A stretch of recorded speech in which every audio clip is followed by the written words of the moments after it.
So what did poetry and music mean to you during the war and right now? What inspires you to write music in your lyrics? Sugaanta iyo heesaha markaad fiirsid waqtiyadii dagaalada socday Soomaaliya ma jiraan heeso adiga ku taabtay oo dagaalada ay waxa quseeyaan wadankii taada kale su'aashka lagu weydiinayay maxay macno ku fadhidaa maxaa la yidhahdaa sugaanta Soomaaliya markaad iga fiiriyaa macnaha ay ugu fadhido waxaa weeye baraarujin inaan dadka mataqaanaa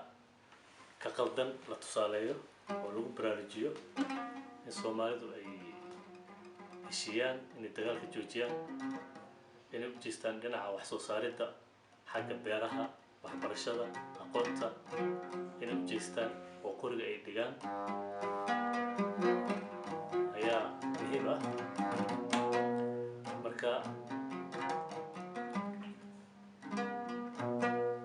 anigu hees aan sameeyay waa jirtaa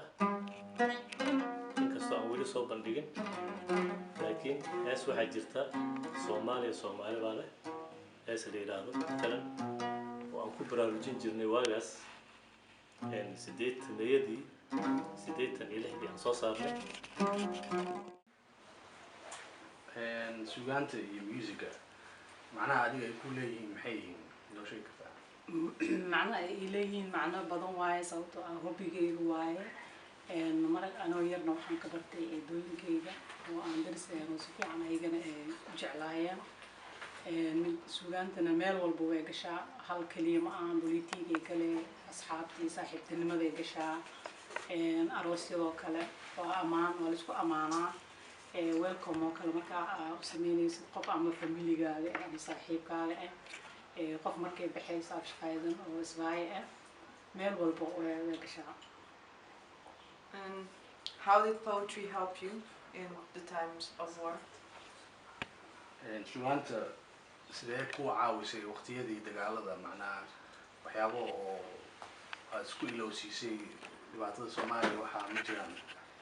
aad i caawisay sababtoo ah markaa mid maxay tahay markaa hilow kugu dhaco kale oo familkaaga amisay sidoo kale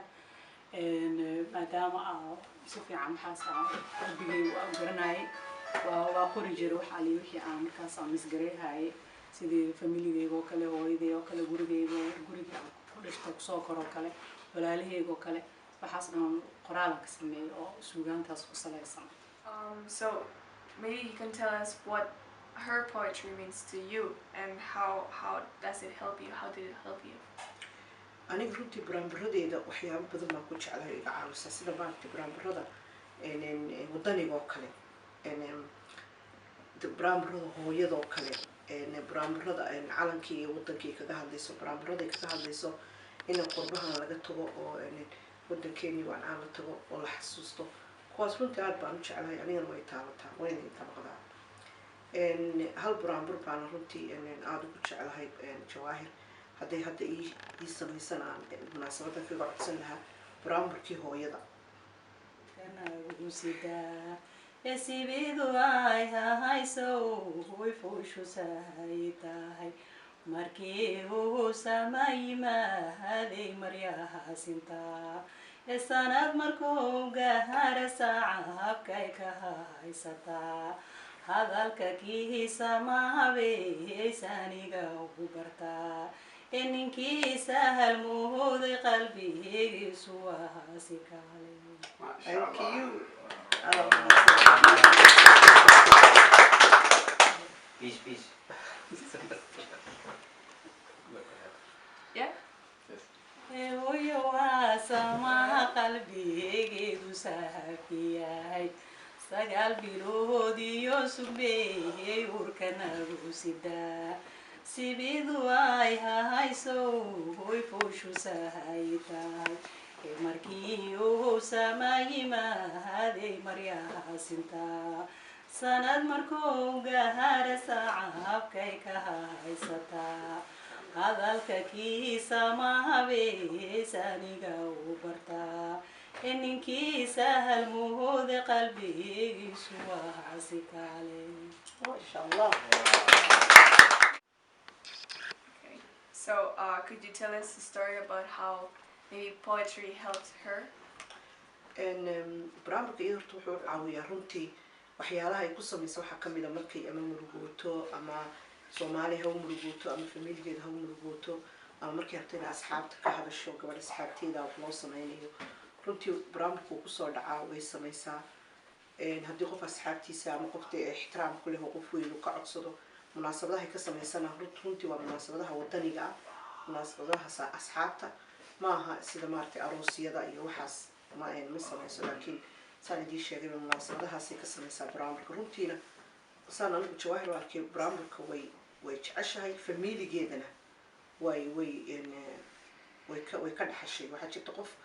isagu iska jecel barnaamijka hobina u ah laakiin haddana familigeeda iyo dooyinkeedii si haddaba interview ku sheegaysay ayay ka dhaxashay marka munaasabadahaasay ka barnaamijtaa runtiina aad bay u taqaanaa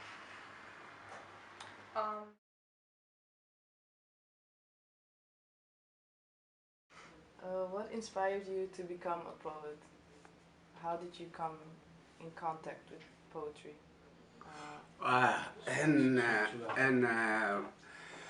horta Soomaalida waa hiddo ay u leedahay inay maartan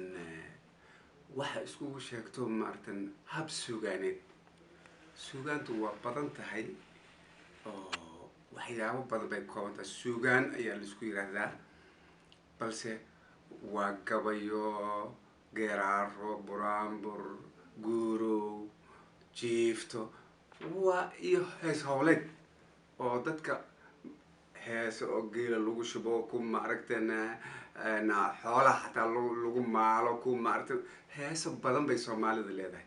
marka Soomaalidu waxyaabaha ay aad ugu dhagan nugushahay waa sugaan afka lagu wada hadlaa waa tixi tiraabta wax weyn ma gudbiso balse tixda gabay ama hees ama wuxuu ahaadaba qofka aad u dhageystaa Soomaalidana aad iyo aad ayuu u damqiyaa markii maartan waxyaabihii oo maartan loogu sheego maartan tix aad iyo aad ay ugu helaan Soomaalida waana ku dhaqmaa runtii marka taasi waxay keentay qof walba ama baadiyaha ahaado ama ha ka soo jeedo dhammaanba waa ka soo jeednaa kolley Soomaaliya asal ahaanba reer baadiya iska tahay inaan gabayada iyo heesaha iyo guurooga iyo buraanburka adi wax kasoo sugaana aan u dhig raaricino. What inspired you to become a poet? maxaa adig ku dhiirigeliyey inaad noqotid qof suugaanta sameeya buraanburka oo kale way ku caawinaysaa sababtoo ah markaa imaatid wadan kale iyo hawo kale dhaqan kale kultuur kale haddana qof markaas ku dhow oo ama ku garanayo ama walaal oo kale oo la sheekeysatid lahaan adaa selfkaaga isku isfoogaarayhaysa mafahamta qofkaa beesha ku hadli leed qoraala ku hadlay markaas iyo wixii markaas dareemaysa oo niyadaada kusoo dhaco ma xasuusan kartaa buraanburka ugu horreeya aad samaysay adiga waa xasuusan karaa barnaamijkii ugu horreeyay wuxuu ahaay aan sameeyey talyaaniga imid markaan talyaaniga imid waxaa arkay dad badan oo ka cabahaya jawiga iyo maxay tahay shaqa dhinaceeda iyo waxbarasho dhinaceeda ka cabahaya anigana isla markiiba problemkaas ma la kulmin tan markaan aan arkay waxaan ka tiriyey hooyadaya marka aniga aan saaxiib la ahay mar walbo waxaas way kugu adagyihiin ama aan dareemo wax miskale hooyadaya la hadlaa hooyada maxay dhahaa waa kuu duceeyey waxba ma arkaysid dan ducadii maadaama aan dhib igu dhicin ducadii waxaan ka tiriyey markaas baraambur oo leeyahay waxba dhiba ma arkin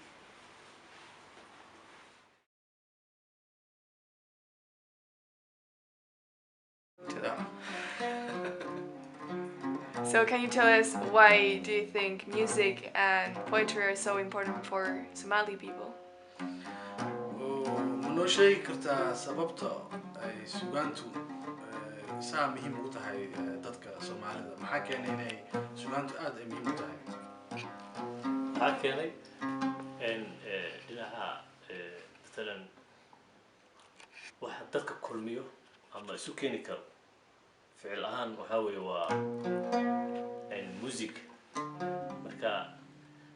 marka dadweynaha aad isku dardarto inta music jecel iyo inta aan jeclayn inta jecel boqolkiiba 80 ah marka waxaad kaga faa'iideysan kartaa jacaylka u qabaan musiga ayaad u dhaxgelinaysaa waano marka taas ay keenaysa in fanaanka ama maaragtay dadka musicianka ah inay dadku ficil tusi karaan ama ay ku baraarujin karaan dadweynaha hadba hadduu yahay jacayl iyo hadduu yahay hub ka dhigid ya ama in la isgargaaro ama la isjeclaado ya. And why do you think poetry is so important to Somalis specifically? sababta ay suugaanta dadka Soomaalida ay muhiim ugu tahay maxay tahay baa isleedahay adiga أنا بحاول أنا هوبي تهاي صوت أنا هان هوبي تهاي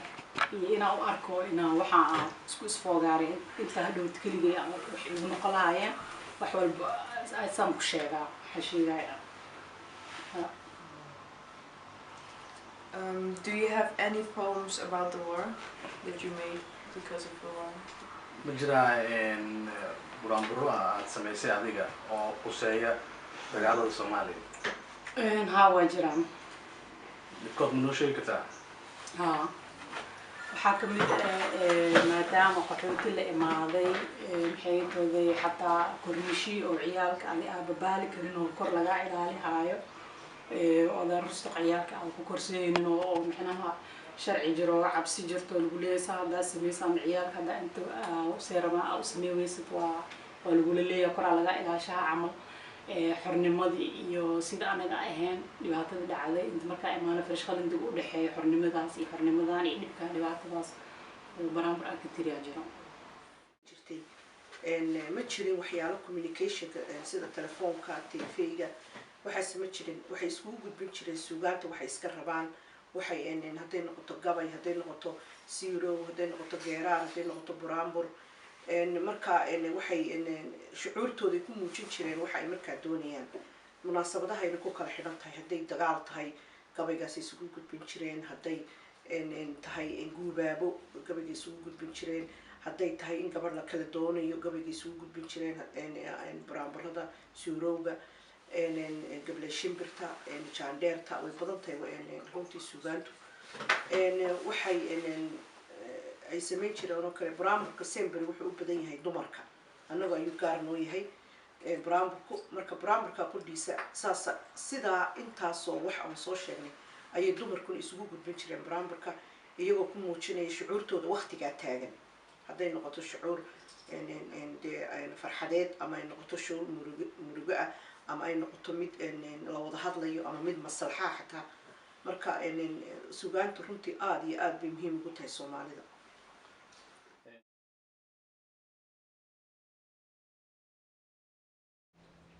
waxaa aan soo xasuustay xusuus iska jirtay mugta waxaan soo xasuustay tu kaloo aada ugu yaab badnayd isla marka anoo jooga ayaa nin wariyaa oo caana oo saaxiibna aan ahayn oo b b c da joogi jiray waqtigaasi yuusuf garaad cumar axmedaa la yiraahdaa yuusuf garaad ayaa marka yimid marti balse hadda maxaan ku rahdaa inta kusoo koobi karo dhibaatooyinka ay dagaalada noo geysteen ya ayaan ka sheekaysanay wax badan ayaan ka hadalnay maalintii aan ka hadlaynay habeenkeedii roob aada u daran u da-ay markana sida caadada ninkay tegayaa kolay yaqaana xeebtay ku taal dhanna baddi baa ka jirta dhanka kalena buuro oo maxaan ku rahdaa oo ciid ah ayaa waa dhul deexad oo ayaa maarata ka jirta oo buura ah buuraha dhagax mahe waa ciid roob badan hadduu yimaado maxaan ku rahdaa dooxooyinaa ka baxa waddadiyaa go-day maalintii caanana ma imaanin qudaar ma soo gelin magaaladii wax baadii ka yimaadaa la waayay marka dhibaatooyin badan meesha ka dhacday waxyaabihian ka sheekaysanay iyo dhibaatada dagaalada ay keeneen markii aan gurigayga tegaan ka fikiray ninka odayga ah ee yuusuf sida ma aragteen maxaan ku rahdaa wadaninimada ku jirta iyo sida uu jecel yahay waddanka inuu dego aan aada ula yaabay iyo waxyaabihii aan ka sheekaysanay dhibaatada ugu badan oo soomaalida soo gaartay anoo soo koobaya aan waxaan erey waxyaraan ka tiriyay ayadana oo aan ka erey oo macnaha sheekooyinkii dhexdeena ahay aan wax ka erey waxaan erey roobkii dalkoo idil ka da-ayay waayadan wixii dalag la beeriyo daashashkiiba wada qaad markana waa dayowdo dooxa ka wada baxay daarihii horeeyo duug iyo lahaa magac waa wada dumeeno daleedaasi weeyaan waxaa taa ka sii daran wiil daad la tegayo dul sabeeyey biyihii odayguna daciif yahay sina loo daymoonayn allahayow dadkaygii si a isku daryeelaan isku dooq ka yeelo dowlad loo dhan yahayo dooroonna noo dhali dabatada xaggoodii dayraa ka timidoo daalaadhacoodii dalqadaa xanuunto ma dubtaan caddiintee duurjoog carootay iska daba socdaanoo danahood ku sheegeen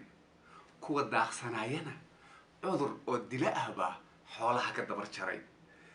daawona la waayo ma helaan dabiibtee darartii ka dhiiqdana laba ruux ma deeqdee allahayow dadkaygii si ay isku daryeelaan isku dooq ka yeelo dowlad loo dhan yahay oo dooroonna noo dhalay taas waxaa ii keentay sida aan hore idinku sheegay sheekada aniga iyo saaxiibka yuusuf garaadna dhex martay waqtigaas ayna dhex marayso ayaa ku beegnaa waqti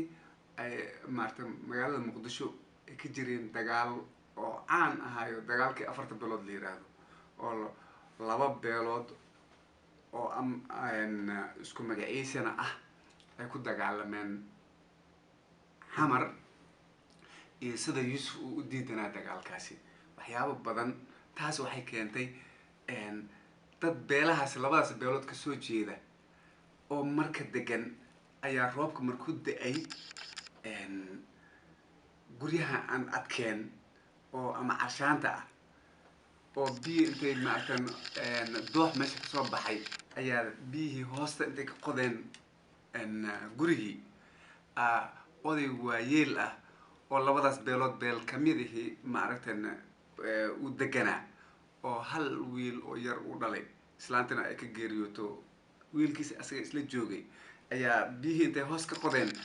cunugiyaa hoos ka baxay biyihiyaa qaaday meel maaragtan maxaan ku rahdaa buunda ah ayuu geeyey odagiyaa qayliyay marka are gaaro wiilkayga yaa tolaya u yidhi nin kaloo dariskiis ahaa oo beeshii kale oo ay xamar ku dagaalayiin kamid ah ayaa yidhi waa hebel bagaas oo qaaday maartay abiyaha u qaadayna dhaafa ah lagu daaya yidhi nasiib wanaag nin kaloo oo dadka iska kaloo deegaanka meesha degan ah ayaa orday wiilkii kasoo gaaray asoo qaaday cisbitaalka geeyey biyihii waa laga soo magaciisay cunugii waa la badbaadiyay ala tuur marka waxaa iga keenay waxyaabahaas oo kale oo aan yuusufna ka sheekaysanay maaragtay sida soomaalida ay gaartay maaragtay coladaha heerka ay gaareen in ilmi yar xitaa naga daaya haddiiba hebel wiilkiis ma ha dhinto inay heerkaas gaartay marka waxaa noo soo baxday xitaa in waxyigel ay soomaalida u baahan tahay oo waxyaabahaas si loogu soo noqdo. Can you tell something striking about the war you still remember very well? waxaad dagaaladii ka xasuusatid oo noo sheegi kartid miyaa jira? dagaaladii wax badan aan ka xasuustaa oo ay kamid ahaayeen saaxiibadii aan la soo koray asxaabteydii ardaydii aan wax la barahayay kulli waa la kala dhumay waa la kala haajiray qofba meelu aaday waxaa kaloo noo sheegtaa laamburo kale oo adiga aad jeceshahay oo adiga xul ku ah oo aad mar walba dhegaysatid ama kuwa adiga sameysay ama kuwa qof kale sameeyay labadaba waa maqashin kartaa. aniga waxaa xul ii labo mid laba xabo oo hooyada aan ka tiriyay oo ah hooyada siday muhiim u tahay iyo laba aniga farqiga u dhexeeya inta iyo xagga iyo sida hamigeyga ahaa iyo sida aniga aan rabay iyo maadaama 20 sano hooyadii aan arkin baraamburo aan ka tiriyaa jirto haddii aan ku hormariyo kan hooyadeyda waxaan ku dhahay allo waxaan ka dalbado daanuga qaad allo waxaan ka dalbado dahayga qaad anoo la soo dahayn degdegsiya waxigu sii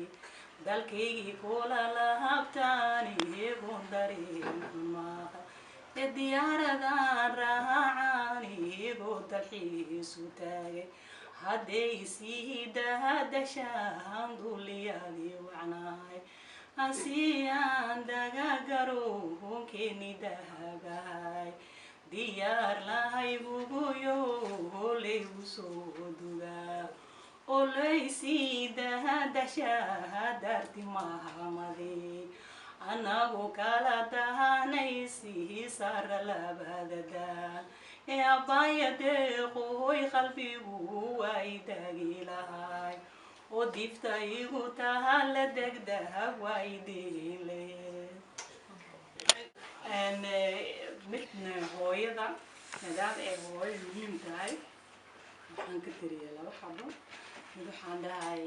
hooyadiga dadaalo dadkula sinaay caruurtaada daryeelo daliishadii daris xaqeedkaagaadiga daryeeli jira danaha odaygahagaadigan cid kala udira ee kii lasoo doortayay dowladnimahantiye danjira kii gaarayo kii diyaarad waado darsiga hooyadu dhigeedu ku duubayahay ee darjanahadooda suunu dalahala waay nabiga darajaysan rabidaha kaaga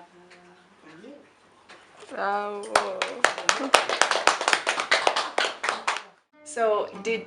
poetry and music help you throughout the war to express yourself, to express your political feelings? heesaha iyo music miyay ku caawiyeen si aad uga soo gudubto xaaladii dagaalkii dhibkii uu lahaa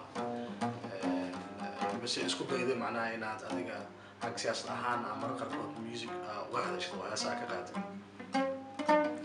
ha heesuu kulley wuu ku caawinayaan sababtoo qofka hadduu xitaa marmar uu iska yahay nin frustration ama aad boran dareento ama xogaa cajisa kaaga soo bilaabaya haddaad hees ka tutumato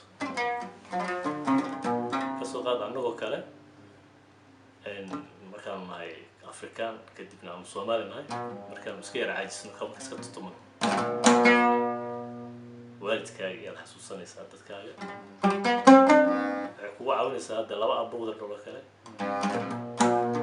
laba walaalo isku xanaaqay ayay ahaayeen marka walaalkiisa ka tegay oo kala caroodeen marka wuxuu damcay inuu mataqaanaa dad u diro dadkii uu diiday kii inuu kala siiyo heeskan markaa u sameeyey heeskan marka ay ku heshiiyeen aan ku qaadan tarin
isagii maxaan bixiyeyba marka caawinaadu taasaa ka mid ah anigoo kale waxaa ka mid ah tartan baan ka qayb galay sahar geli la yidhaahdo tartan marka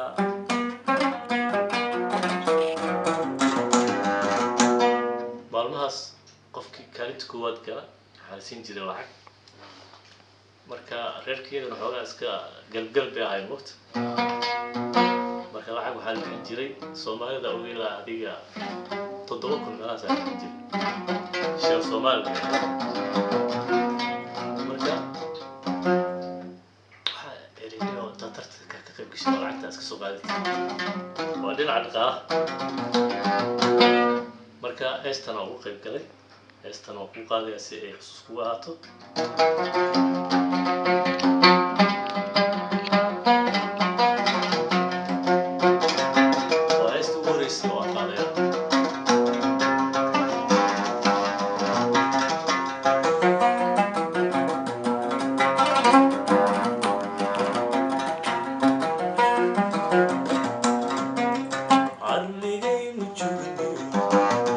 afartiisa geeso waxaa kugu asteeyaa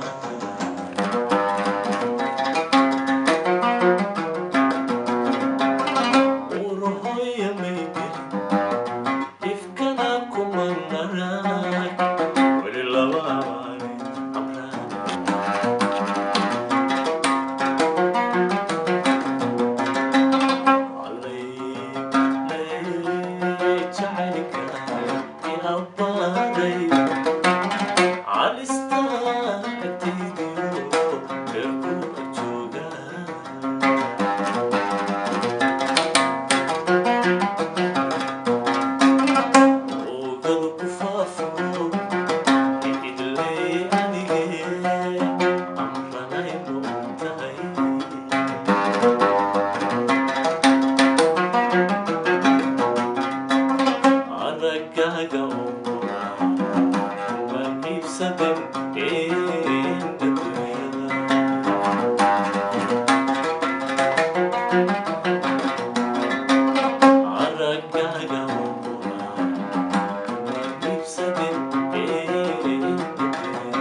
marka aad buu maaragtay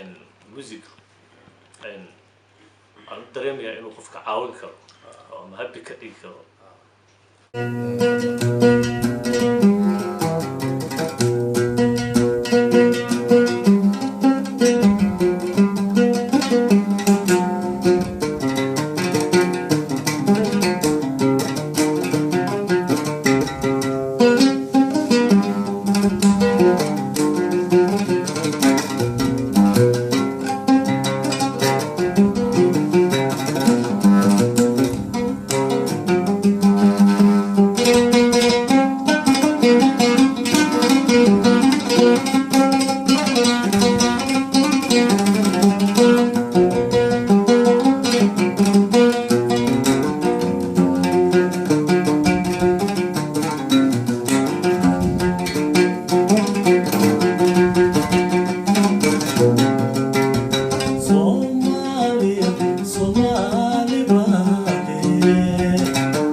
Somali